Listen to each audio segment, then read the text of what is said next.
हा केवळ तारखेंचा कोरडा संग्रह नसतो. इतिहास साक्षीदार असतो रक्तरंजित संघर्षाचा, तुटलेल्या स्वप्नांचा आणि पुन्हा नव्याने उभ्या राहिलेल्या अजरामर स्वाभिमानाचा. 17व्या शतकाची ही गोष्ट, जेव्हा सह्याद्रीच्या दऱ्याखोऱ्यात फक्त मरणाची शांतता होती. ही भूमी आमची होती, पण सत्ता मात्र परकीयांची. हे आकाश आमचं होतं, पण क्षितिज आमचं नव्हतं. उत्तरेचा क्रूर मुघल, दक्षिणेची जुलमी आदिलशाही आणि निजामशाही, या 3 अजस्र अजगराने महाराष्ट्राच्या अस्मितेचा गळा आवळला होता. मंदिरं उद्ध्वस्त होत होती, कुंकवाचे धनी मारले जात होते आणि रयत अन्न वाचून तडफडून मरत होती. अशा या घनघोर अंधारात जेव्हा माणुसकी संपली होती आणि देवही शांत झाला होता, तेव्हा गरज होती ती एका प्रलयकारी वादळाची.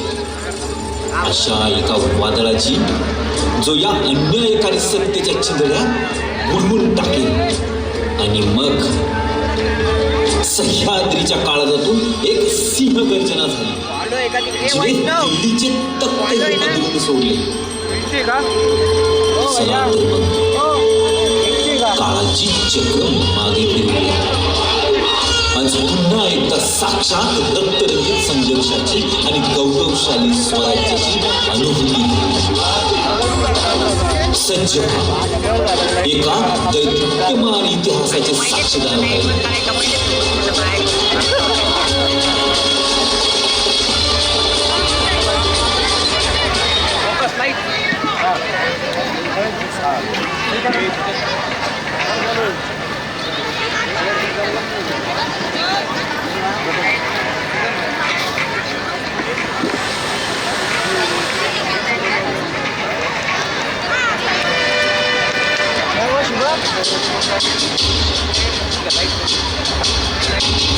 सह्याद्रीवर सुलतानी संकटाची काळ रात्र दाटली होती, पण बंगळूरच्या छावणीत एका सूर्याचा जन्म व्हायचा बाकी होता. परकीयांच्या उष्ट्या पत्रवाळ्या उचलणाऱ्या मराठी सरदारांच्या गर्दीत एक असा कणा होता जो कुणासमोरही झुकला नव्हता. ते होते स्वराज्याचे अर्थसंकल्पक शहाजीराजे भोसले. बंगळूरच्या दरबारात जहागिरीचा मान होता, पण या योद्ध्याचं मन महाराष्ट्राच्या रक्ताळलेल्या मातीत रमत होतं. शहाजीराजांनी ठरवलं, आता चाकरी नाही तर स्वतःचं आभाळ हवंय, स्वराज्य हवंय. त्यांनी स्वराज्याचं हे धगधगतं स्वप्न राजमाता जिजाऊंच्या पदरात टाकलं. फक्त जिजाऊ पुण्यात आले, ज्या पुण्याला आदिलशाहीने शापित केलं, जेथे गाढवाचा नांगर फिरवून वस्ती केली तर निर्वंश होईल अशी दहशत माजवली होती, त्याच पुण्याच्या भूमीत जिजाऊंनी साथ गरोदर असतानाही या माऊलीच्या नजरेत जिद्द होती.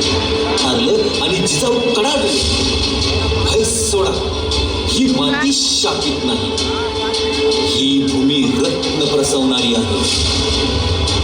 हातामध्ये स्वराज्याचा सोन्याचा नांगर धरला आणि स्वराज्याचं पहिलं बीज याच मातीत पेरलं.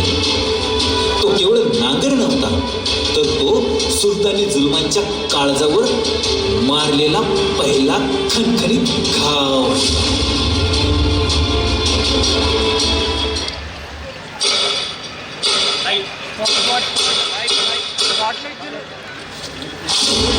राजे, आपण आज खूप चिंताग्रस्त दिसत आहात.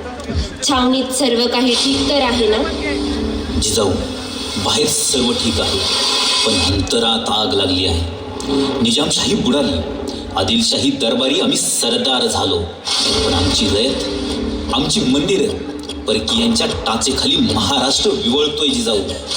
आमचा पराक्रम इतरांच्या वेठबिगारीत खर्ची पडतोय. हे दुःख आम्हा शांत बसू देत नाही. मग राजे, यावर उपाय काय? उपाय एकच, स्वतःचं राज्य, स्वराज्य जिजाऊ. आमचा विचार आहे की आपण पुण्याला जावे.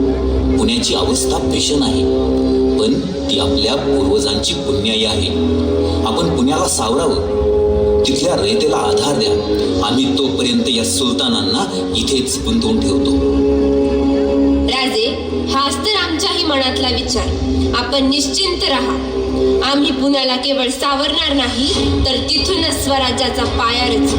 आमच्या पोटात वाढणारा हा अंश केवळ आमचा पुत्र नसेल, तर तो या गुलामगिरीच्या साखळ्या तोडणारा वज्रपात असेल.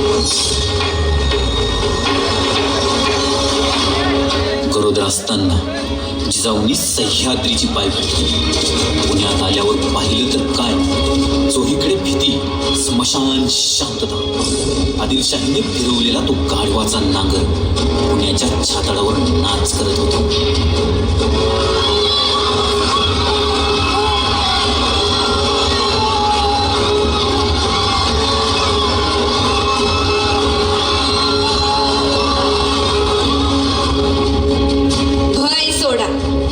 शापित नाही. जोवर आपल्या हातात सामर्थ्य आहे, तोवर कुणीही आपला वंश संपवू शकणार नाही. या आजपासून इथे भीती नाही, तर कष्टाचं मोल असेल. ही घ्या सोन्याची फाळ, धरा सोन्याचा नांगर.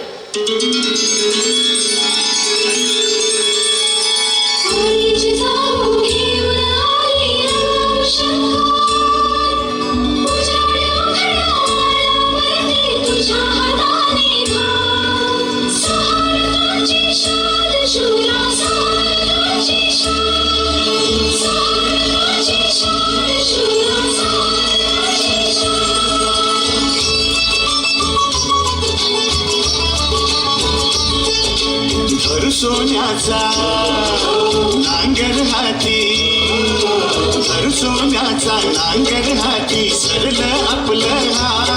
अन महादेवाच्या नंदी राजा चाल रे सर्जाचा,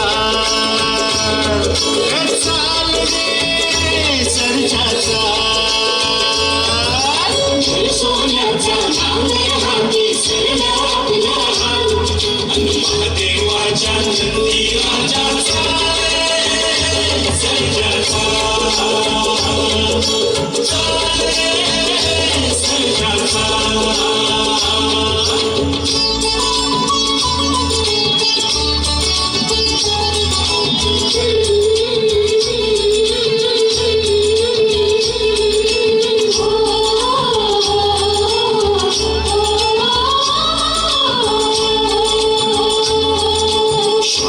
होती इथली माती, घाम गाळून पिकवू मोती. शापित होती इथली माती, घाम गाळून पिकवू मोती. सौभाग्याचा साज पुन्हा रे सर्जा, सौभाग्याचा साज पुन्हा रे धरणी मातेला घाल. सर्जाचा, चाल रे सर्जाचा.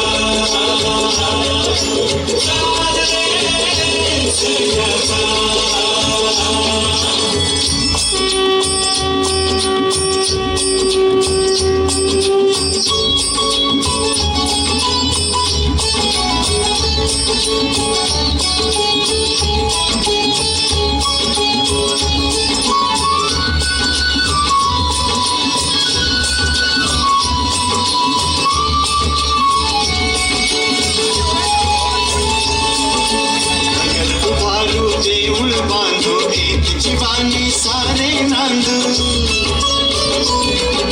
नगर उभारू देऊळ बांधू, एक जीवाने सारे नांदू. तुझ्या यशाच्या घुंगुर माळा हे सर्जा, तुझ्या यशाच्या घुंगुर माळा धरू लागल्या सर्जाचा, चाल रे सर्जाचा.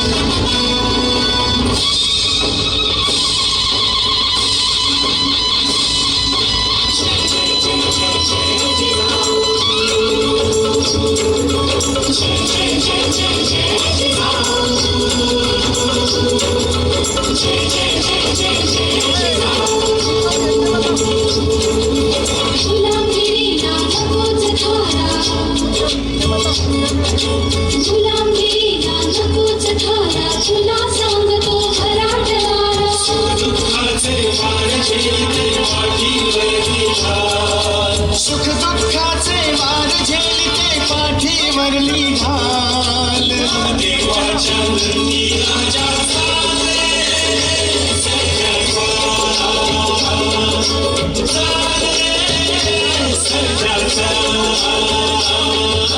भर सोन्याचा नांगर हाती, भर सोन्याचा नांगर हाती, सरलं आपलं हाल.